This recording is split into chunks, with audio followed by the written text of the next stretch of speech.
Saviez-vous que la Bible aurait effacé la première femme d'Adam? Son nom est Lilith, et son histoire va vous glacer le sang. Mais saviez-vous également que Lilith venait en réalité de l'Afrique? Laissez-moi vous le démontrer. Genèse chapitre 1 verset 27 dit, Dieu créa l'homme et la femme à son image. Mais au chapitre 2, Ève apparaît. Incohérence? Non. Les rabbins du Moyen-Âge révèlent dans le Midrash qu'une première femme a existé, Lilith.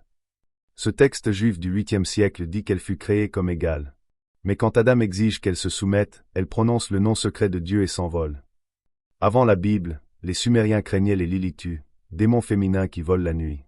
Preuve? Les tablettes d'exorcisme de Nippur. Dieu envoie 3 anges la ramener. Elle refuse. Alors, pacte diabolique.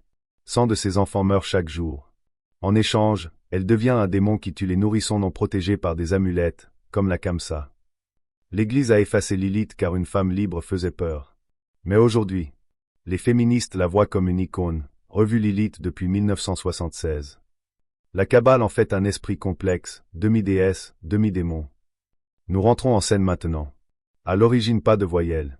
Lilith égale LLT ou LL car le T peut être ou pas prononcé.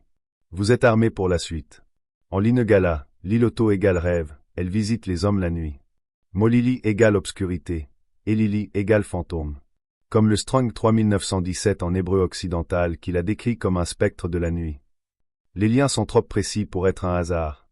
Eleyilayi, Linegala, égale spectre égale Strong 3917. Lala égale dormir, aimer à mourir, Lilith agit la nuit. Eloli, soleil couchant, elle rôde au crépuscule. L'histoire a minorisé les langues bantoues. Pourtant, le Kikongo au Linegala explique mieux l'hébreu occidental que l'étymologie européenne. Exemple, Molili, ombre, vs Lilith, démon nocturne, égale même racine. Lilith est donc une figure juive mais comme vous l'avez déjà compris juif veut dire noir, africain.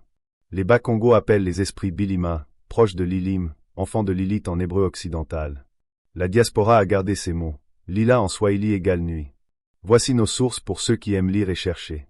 Strongest Hebrew Lexicon, 3917. Dictionnaire Linegala, Beloya Congo. African Cosmology of the Bantu Congo, Dr. Kaka Bunseki. On prouve encore une fois que tout lexique est africain. Lilith parle donc Linegala, Kikongo, Swahili, Soniké et j'en passe. J'espère que vous dormirez sur vos 2 oreilles. Étudions, étudiez.